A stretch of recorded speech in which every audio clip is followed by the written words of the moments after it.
to Subtext Discourse, a podcast which takes you behind the scenes of the art world with unique individuals involved in the field. I'm your host, Michael Dooney. Some of you may remember my interview from earlier this year with Lara Hirvi, director of the Finnland-Institut Germany. We spoke about the Cultural Institute's thematic program for 2020, which focuses on the relationship between humans and nature. Although many of the exhibitions and events were disrupted as a result of COVID-19, the group exhibition Fragile Times still went ahead.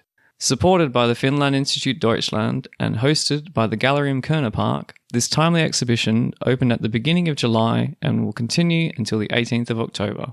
Coinciding with the Fragile Times exhibition and the Kommunale Galerien Berlin Kunstwoche, that being the Communal Gallery Berlin Art Week, I spoke with Dorothee Bienert, director of Galerium Körnerpark and Galerium Saalbau, the two municipal galleries in Berlin, Neukölln. Dorothee co-curated the Fragile Times exhibition, together with Kati Kivinen, curator of the Museum of Modern Art Kiasma in Helsinki, Finland.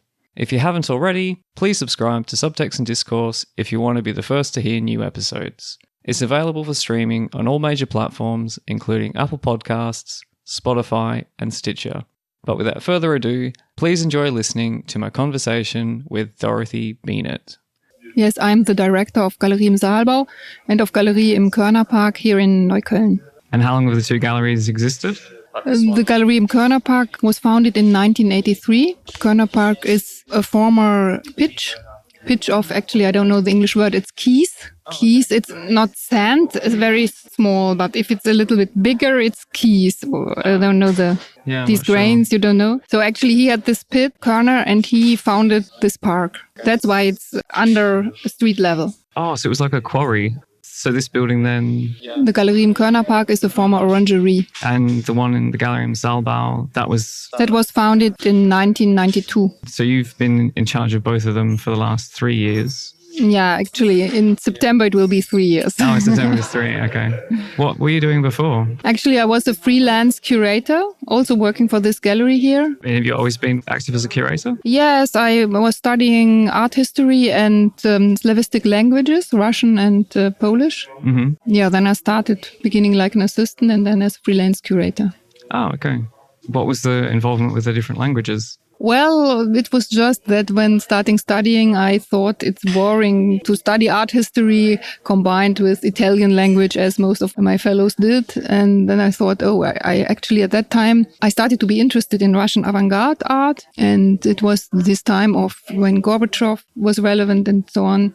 I just liked the language. And that's why I started to try to learn it. Okay.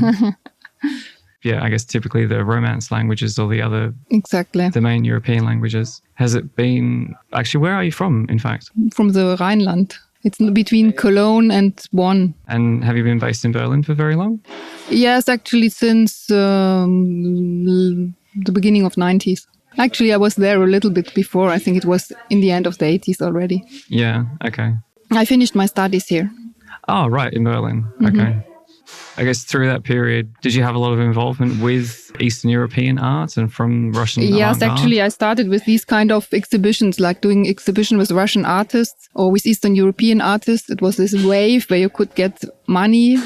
I did a big project that was supported by the European Union, by the cultural funds. But then I realized that it's more interesting to mix people from Eastern Europe and from Western Europe and to combine these different approaches. And then I was doing the Ars Baltica Triennial of Photographic Art, showing artists who are located around the Baltic Sea, mm-hmm. which means that there are people from Western countries and Eastern countries. So this was kind of possibility to mix the different cultural backgrounds. Yeah. Did you have a lot of involvement with photography? At that time, yes. And it was not only photography, it was also art with photography. I think now it's becoming more common that it's art with photography, right? Yeah, and it started at that time. That's why one of the shows we did, it was called What is Important? The question meant to think about it. What is important in art and how can we use photography for art? Yeah. Do you think within Western Europe it's been a bit slower to catch on to that experimental way of dealing with photography? I mean, I feel from my own experience when I've been to the different festivals in some of the Eastern Bloc countries that, not always, but they're often quite daring when it comes to the photography that they're producing and even the art in general. Sometimes as you're going further west, it can tend to be a bit more conservative. Eastern countries, you mean? No, they're less conservative. Less conservative. I'm not sure. It also depends on the countries, I think. At least the cliché would say that they are more conservative, but that's definitely not the case. There is a lot of experiments in the Eastern countries. And it was already in the 90s that they started with different kinds of experiments. But I think for the artists in the Eastern countries, it was a little bit more difficult because the education is extremely conservative. Oh, okay. So it's more difficult to find your own ways out of this. Are you still involved in photography now? No. I mean, if there is an artist who does photography, I'm involved, but it's not that I'm on purpose involved in photography. Okay. But do you still have a focus to that region, or now you're more... No, I think in general topics and themes. And here in the gallery, we have the focus on exhibitions that deal with different social and political issues. It's mostly group shows and many Berlin-based artists, which also means that the program is quite international. Yeah. But from time to time, we also invite artists from abroad. Like now with the Finnish artist, it was very helpful that the Finnish-Institut actually asked us if we would like to do a cooperation. And since I love Finland, because in the framework of the Ars Baltica Triennial, I have been there several times and did some projects there. So I immediately thought, oh, great idea to do something with Finland. But at the same time, I said, first of all, I would love to do an exhibition not only with Finnish artists, because I don't like these national exhibitions, but rather to do an exhibition on a topic and just to involve a lot of Finnish artists. Yeah, okay. And the second point was that I said I would love to do it not on my own, but together in collaboration with the Finnish curator. And that's why I suggested Kati Kivinen, with whom I worked before on one of the Ars Baltica triennials.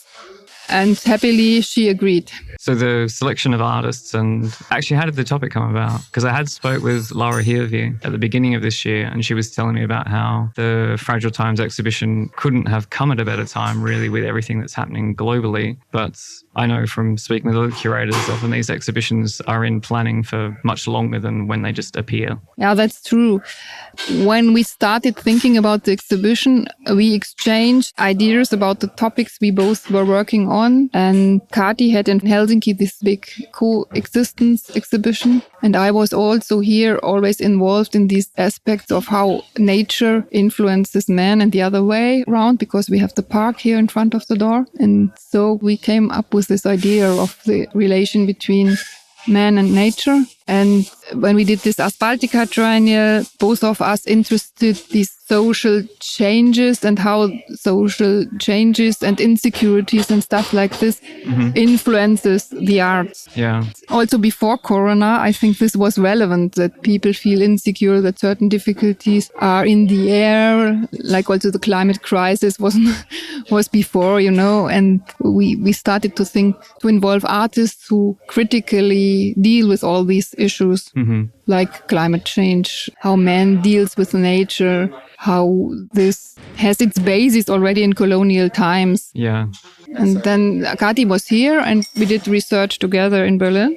And me and my colleagues presented her some artists here. And then happily, with the support of the Finnish-Institut again, I was able to travel to Helsinki and we had some research together there as well. I was very happy to get to know some Finnish young artists whom I did not know before. And then we discussed already at that time in Finland. I had a floor plan with me and we started to discuss, well, how could this work together? How did you go about the selection? Because I know you said you didn't want to have only Finnish artists. And I think there's probably half in the show maybe, or there's a few that are from Finland that are based here. Yeah, it's actually not only Finnish artists. There's Sarah Rönnberg is Swedish, Ingrid Torvund is Norwegian, and 2 German artists. And it's 9 in total.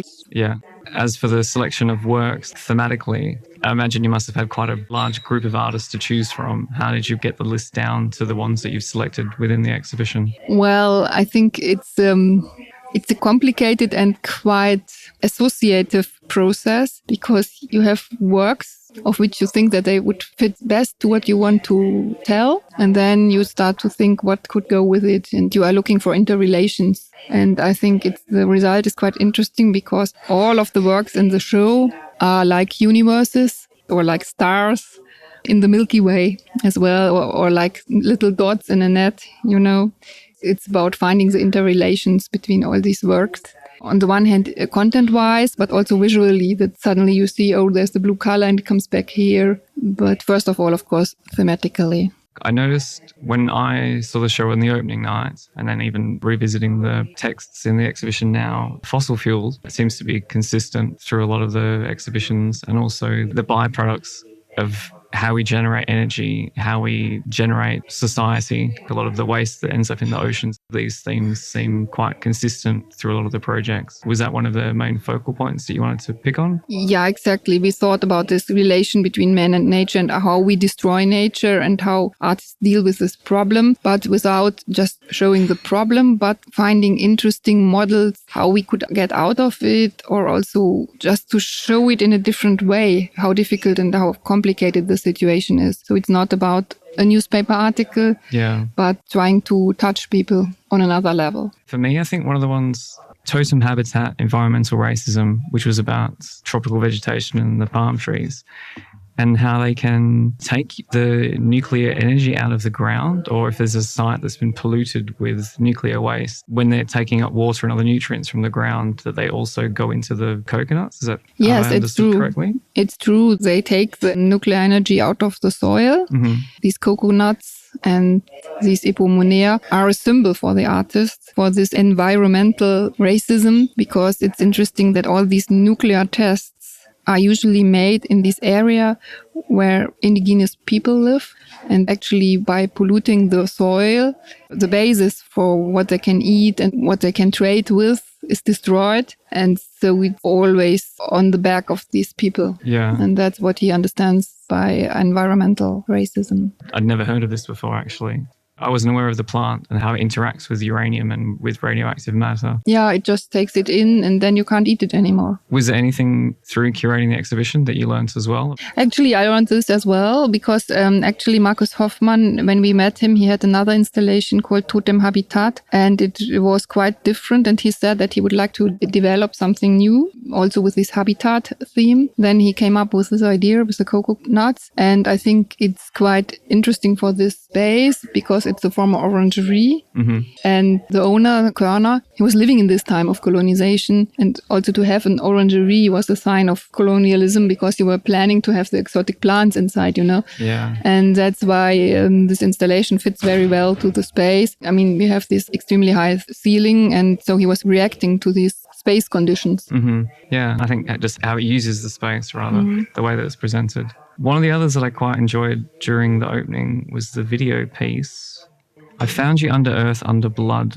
But this was part 4 of a series, is that right? Yes, actually it's a trilogy. Okay, so part 3. And Ingrid Torvund is working on this series since 2012. And she's preparing everything for it herself. She's doing the costumes and all the props. She is performing herself in the nature. And it's actually in Telemark where you have all this kind of mixing of pagan traditions and Christian traditions. She is interested on the one hand in this mixture and on the other hand on the question how mythologies appear and how strong old mythologies are in comparison to new mythologies. Mm-hmm. And she's also quoting sci-fi films in her work and making a really strange mixture out of this. But for us, it was interesting because all these figures in the video, they are performing rituals and ceremonies, but they deal always very carefully and with a high sensibility with nature. So it could be understood also like a model for a maybe more sensitive dealing with nature.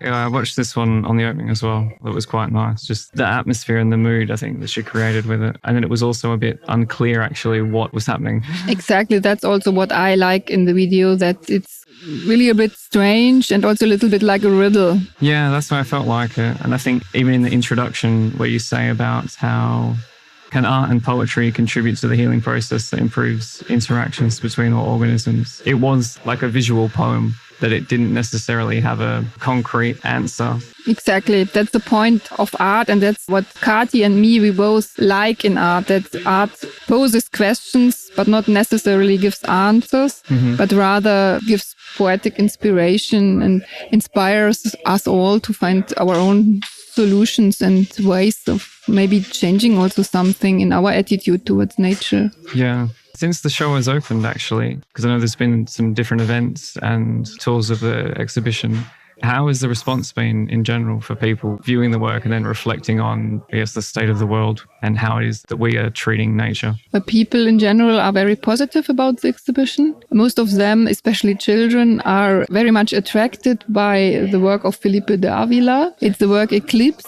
Oh, that one's really nice. And where you really see the black oil running on the surface of a lamp and covering the lamp so that it's, in the end, it's dark. And you really visualize the eclipse. For me, it's like a symbol of this whole process, because on the one hand, the energy, the oil, is of course very positive and brings progress and so on. But on the other hand, we pollute the environment and we make it worse and worse. So pollution will darken the sun. So we are part of the process while using energy.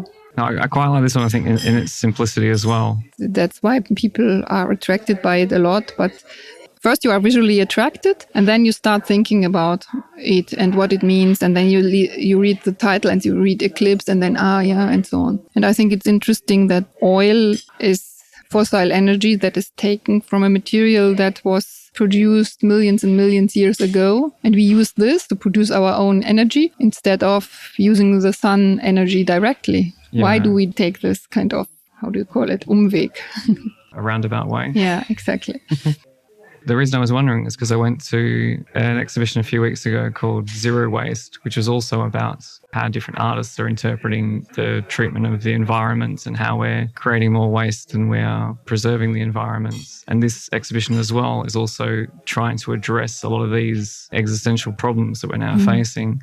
How much of an impact do you think exhibitions like this can have on people? Do you think that they will actually take away the knowledge and understand that this can inspire change, that when people see it, they'll reflect on their own behaviour and understand that I need to do something differently? I think so, yes. I think it's maybe even not immediately, but it's subconsciously, it's working in people. If you see, for instance, the installation by Susanne Kriemann, she was using the waste on the Asian coasts.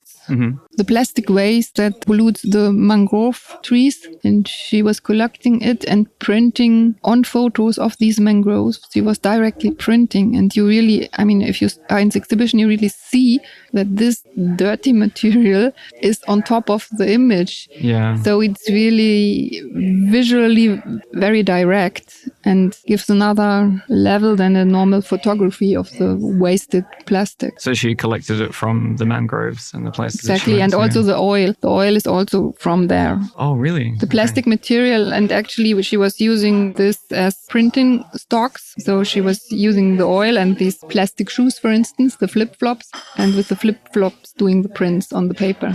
Throughout the show, actually, what I like is the use of different materials as well. I think that's also quite interesting. And I hope that a lot of people understand or realize that you've got essentially 21st century materials that didn't exist in art before, and then we're reappropriating them in the context of an artwork. So she's taken this waste matter and these byproducts from human processes and then put them back into the artwork. Yeah, exactly. And it's really embarrassing that the whole area is totally polluted by plastic. You see nearly nothing else except of this plastic waste. And there are activists who daily clean them. Oh, okay. I've seen in some areas often where there'll be an oil spill that people will go and clean the rocks, and then they'll rescue birds and other animals and try to get the oil and everything off them. Exactly, and that's what they are also doing there. That's why Susanne is the material cost she gets from us, she's giving to these activists, because she said she is getting the oil indirectly from them, which is her material. That's a way for her to do something that reaches out to support these activists. Well, I guess, you're right. She's helping clean the mangroves by removing the oil and then putting it into her art. But it's really only in the very, very background. She never would like that I would write this in the text, for instance. It's just her own decision to do this. But in the exhibition and in the work, it's about this visual effect on the viewer, and that this can change something in the visitor. Yeah. Were there any other interesting discoveries you made while curating the exhibition? Yeah, like for instance, the first work here, Anna Raivila, captured by terrestrial gravity. She's a young Finnish artist who before was working as a land art artist. Here she also goes into nature, but she's not working with the stones that are really there, but she's, when you see this, you see stones very fragile, standing on rocks, and you think, oh, it's a little bit strange. Can this be real? But yes, maybe it's sacred stones, because they sometimes have these strange positions. And so you are also reflecting about the relation of the humans who maybe did this, the humans and nature, and how is this interrelation and what does this tell to me? But definitely these are, you could say, faked sacred stones, because she's producing them herself. They are just from paper, and she is carrying them up the rocks. Yeah. And she told us that this is also a very funny process, because when she meets other people, they are laughing because she's carrying these kind of strange rocks. And she's doing something totally absurd. Yeah. But she's doing it with great seriosity and also telling us something about this. And also giving respect to nature. Yeah. I mean, maybe I misunderstood, but what was the thinking behind creating the fake rocks and then taking them out there? The basic idea or the beginning was this story about how the moon appeared. And the moon appeared when there was an explosion and elements of the earth were collected together and were building the moon. If some of these elements would not have made the moon, but would have taken by terrestrial gravity to the earth back, it could look like this. That's the idea behind the work. Yeah. And then these strange rocks could be sacred places or not. And how would we deal with these rocks when these stones would be there? And so you could start with different kind of reflections. Well, I suppose it's when you have certain sites in nature, why some of them are more highly regarded than others. And if you've got what looks like an ancient site of like worship Stonehenge, or anything, exactly, or the heads on Easter Island or something like that, you know that this area had once held significance to a group of people. For that reason, we need to protect it. But this is an artificial arrangement. Yeah, and there's also a connection then to Ingrid Torvund's work, because she's also performing herself. It's really about these rituals and worshipping these rituals, but on the other hand, to say we are now modern people. So there's always also this slight irony in the work also by Ingrid, I think. Ingrid, she was the one that's doing the film in the end. There's the connection on the one hand because they both perform, and also there's this approach that is at the same time serious, but there's also a little bit of humor. Yeah. I think when things are funny, we can't control that reaction. Mm-hmm. Like, whereas other things, if you want to make it serious or you want to present a certain heartfelt message, but if something's humorous, we sometimes aren't able to control how we react to it. It just comes out. The thinking about performances, so there are a number of performances taking place or that are happening as part of the exhibition. Is that right? Yeah, there is a performance by Daphna, Maimon and Viviana Durga. It took place in the beginning of August, and it was really very nice performance, because actually when I have been to their studios, I just realized that these artists are so close to each other. And the funny thing was that they did not know each other before. Oh, okay. And I wrote an email to them and said, you really have to meet each other, because you have so many things you can tell each other. I would actually like if you could do a performance together. Oh, right. So it was you initiated the... Actually, yes. And I told them, of course you could each do something on your own, but I would really prefer if you do it together, because you have certain themes like motherhood, sacrifice, and these themes that are in both of your works. And I think there are so many connections. And they picked it up and they said, okay, let's meet. And so they met and they really liked each other and they found many correlations, and they decided to write letters to each other during spring. And out of this, they developed a performance. And they told me that they even a little bit felt like doppelgangers. Yeah. Because they are working on similar subjects and even similar materials, because straw, for instance, is a material both of them use.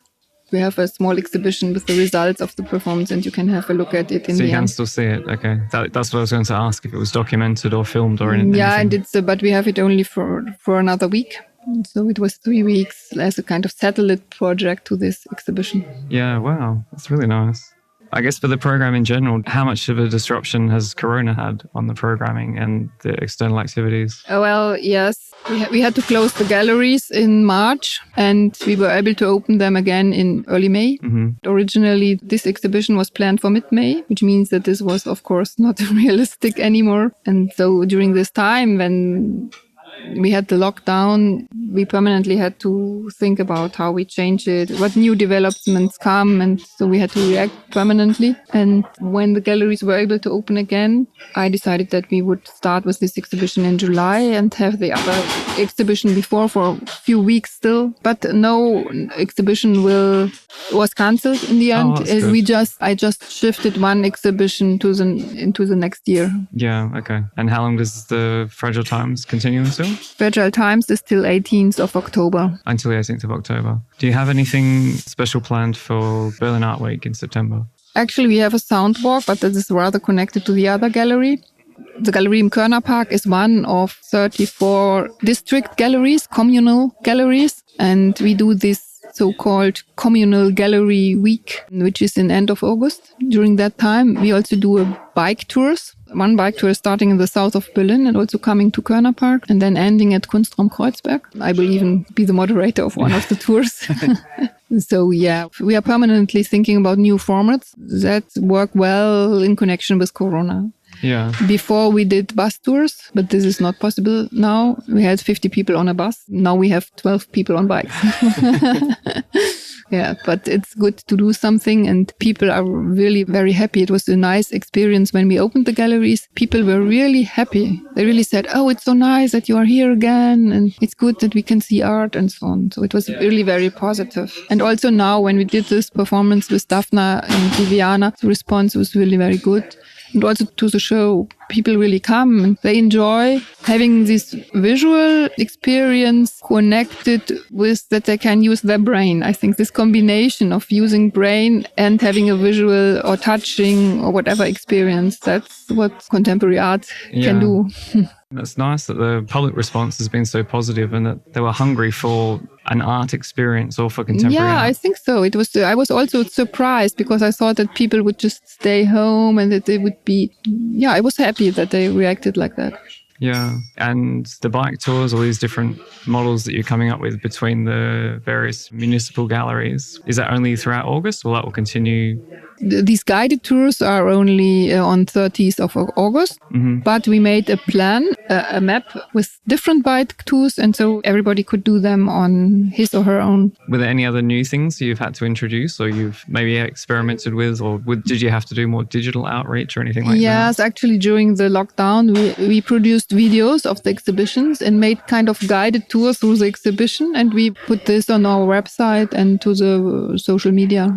Yeah. But of course, it's better than nothing. But on the other hand, if you have thousands of films about exhibitions on the web, it's not that inspiring. No. And you never, also not in the catalog, you never can exchange viewing a video or looking into the catalog with the real experience of the works in the art space. Yeah, exactly.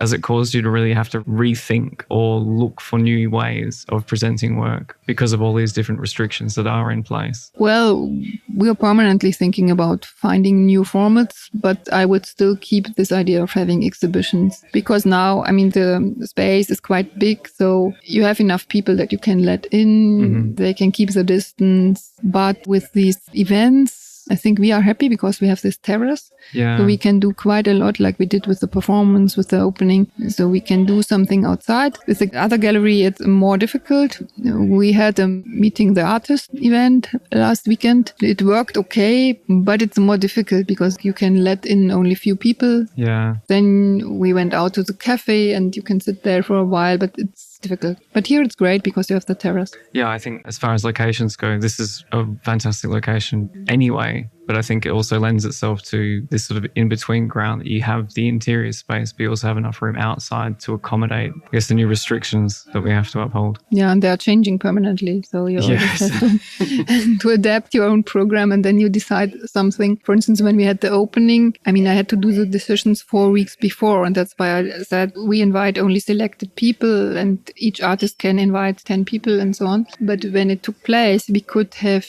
at that time, we could have said it's a normal opening. But, well, that's life. Yeah, I guess it is changing so quickly.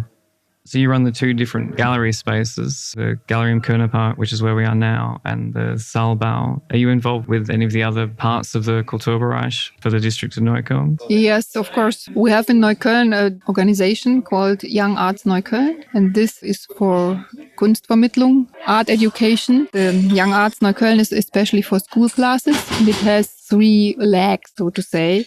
One leg is in Donaustraße, one leg is here actually in Körnerpark, in the Kreativraum, where we now have this small exhibition, but usually it's a workshop space where we do workshops with school classes. And the third leg is in Gropiusstadt. Oh, where's that? It's in Gemeinschaftshaus Gropiusstadt. And there is also a colleague of mine who is establishing a program for schools. They have really good workshops there, also with different techniques and so on. Have the artists from this exhibition, so from the Fragile Times, have they been involved with any of the educational programs or the Kunstvermittlung or anything like that? Actually, for this exhibition, the artists themselves not, but we had parallel to the show, we had workshops. But it was at that time, we were allowed only to have 5 kids and 1 artist, which is, of course, very little. Usually we have a whole class of 25 pupils. Are there other workshops taking place as part of this show? Like, I saw there was one about bees. About bees, yes. Yeah, actually, yes. We had this holiday program for kids. They were, in the morning, they were working with stones and doing this, what do we call this? Really on the stone, like Michelangelo. Oh, yeah. What is that called? I mean, it's sculpting, in German, I suppose. It's sculpting, yeah. In the morning, they are sculpting. And in the afternoon, they were doing this bee workshop and learning something about how bees perceive the world. They were doing excursions to places where you can visit bees. And they were tasting honey and stuff like this. And they were drawing like... Between now and the end of the program in October, are there any other workshops or presentations? This bee workshop also for adults. And it's basically also this, like we do with the pupils, that it's about the relationship between man and the bees. You have, for instance, these glasses that you can use, and then you have this perception like a bee, and also different experiments around the life of bees. But this, we have my colleague, Birgit Binder. She is responsible for the art education program, and she is selecting the artists who develop ideas connected to the issues of the exhibitions in the gallery. So that's because it's here about man and nature. She came up with this idea of the bee workshop with these artists, Katja and Elisa. So with the educational program and with the workshops for children or for adults, does that mean the artists don't necessarily have to be in the main program as long as they're related to the topic? Exactly. Sometimes, to give workshops, you have to have time and you have to have experience. And not every artist wants to do this. Yeah. So it's very often we involve other artists who have experience with giving workshops. Mm-hmm. But if artists are involved in the shows who would like to work with kids, we invite them as well. So it depends. I guess for artists that are listening, how would they then become involved with what's happening in Neukölln or with the different galleries? Do you have existing relationships with the artists? Or with this show in particular, you said you worked with the Finnland-Institut, so you knew you were already going to be working with artists related to Finland and to the topic that you came up with, Kati Kivinen. But in general, when you're curating an exhibition, how do you find new artists to work with or artists to work with? I'm also myself visiting other exhibitions, and I'm also doing studio visits in Berlin in general, but also especially also in Neukölln. And regarding Neukölln artists, we have these other formats in the other gallery, which we understand a little bit like the gallery on the spot. And there we announced the Neuköllner Kunstpreis, where artists who live or work in Neukölln can apply. That's one thing. And the other is that we give 3 exhibitions a year to artists based in Neukölln. Because there are so many in Neukölln, you can really do this. It's really like a rich district with a lot of artists, international artists, but also very good artists who live here since ages. This art prize, for instance, gives the possibility to also give appreciation to people who maybe in the general art business would not have that much chances, or whose work is more maybe at the moment not in the focus. Yeah, though it's good. But it's also interesting that we involve different generations. For instance, last time there was Johannes Lacher, who is 80 years old. Wow, okay. And he did not win the prize, but he was nominated. And also this to be nominated is also kind of appreciation. Yeah, definitely.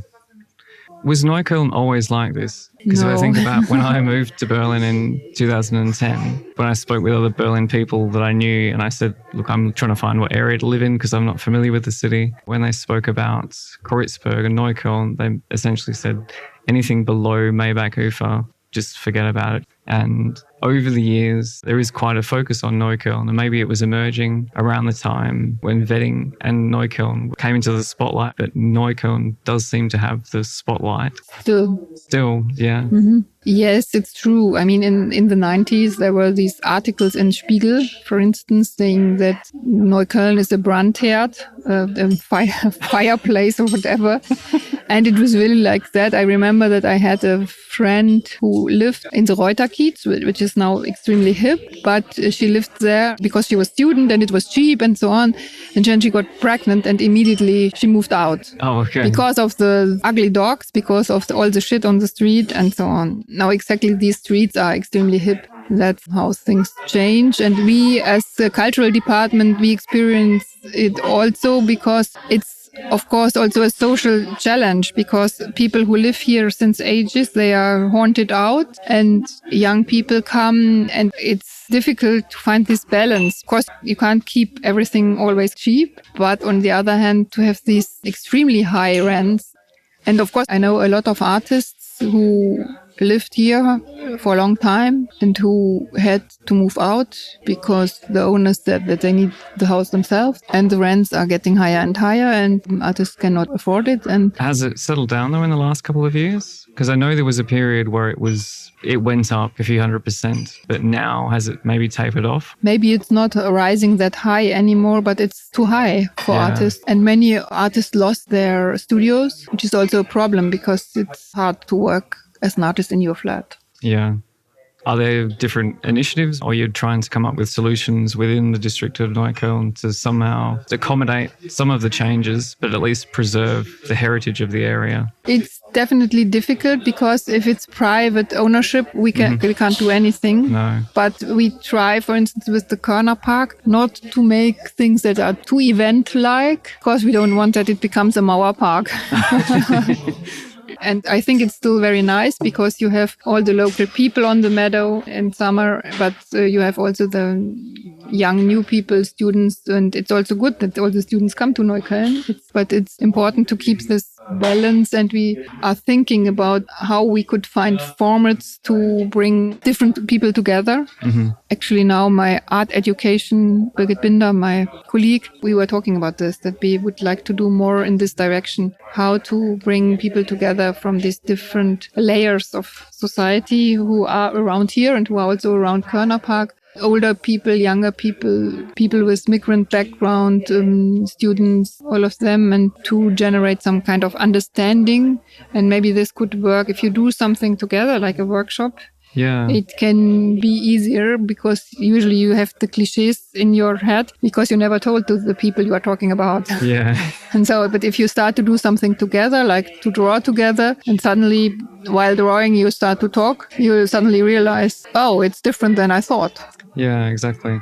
I remember everybody sitting out in the Körnerpark, and it is a nice open area just to see the different mixture of people and cultures and age groups and demographics. But then I can understand from not a policy level, but when you're looking after a district and you have so many different people to accommodate, how do you make sure that no one feels left out, that things are there for everybody and not just, for example, the students that are coming through or the expats that all like to move down to Neukölln? You don't want everything just for them because, as you said, when people have lived in the area for 30 years, they want to feel like they've been pushed out of the area. Yeah, that's also a challenge for me as a gallery director because it's a municipal gallery, so I have to do a program that fits also for the people who live around the corner. Mm-hmm. And to do something that is, on the one hand, on a level that it can compete with something that is happening in Berlin-Mitte, but at the same time fitting for the people here around. And I think with these subjects and issues, like this issue of man and nature, it can touch everybody. Yeah, I agree. A lot of the topics in the show, they're all very universal. Mm-hmm. And I think even the way that they've approached a lot of the subject matter from, well, looking at it from the mangroves or from the palm trees in the tropical areas, even the artist that was working with pagan rituals, but then combining that with science fiction. These are universal elements in all cultures that we all somehow relate to, like the beginning of humans and how we each interpret the world, like being afraid of an eclipse because we don't know where the sun has gone. Exactly. What is planned after the current show? We have the festival 3HD under the subtitle Unhumanity, And actually, some of the issues are similar to this show, but in a totally different way. Mm-hmm. It's also about the relationship between man and nature, but it's going more into this digital aspects and queer aspect. But you could understand it like a continuation if you want. Yeah.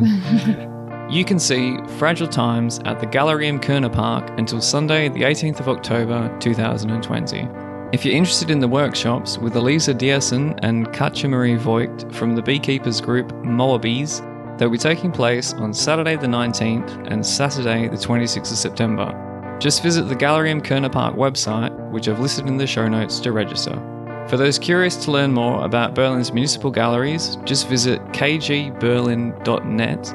There you can also find the program for the Kommunale Galerien Berlin Kunstwoche, which begins on Friday the 28th of August and continues until Sunday the 6th of September. This Sunday, the 30th of August, there are also guided tours to select exhibitions at participating galleries. Normally by bus, this year it will be on bike, so fingers crossed for favourable weather. Entry to all exhibitions and events is free, though for some you may need to register. In the show notes, I've listed the official websites and related social media for each of the events and places that we spoke about in today's episode. However, if there is anything else you would like to know about today's content or any of the previous guests on Subtext Discourse, you're more than welcome to get in touch. That's all for now. Be sure to follow our new dedicated Instagram channel for additional content and updates between episodes. I hope everyone's staying safe and keeping healthy. Thanks once again for tuning in. My name's Michael Dooney, and you've been listening to Subtext and Discourse.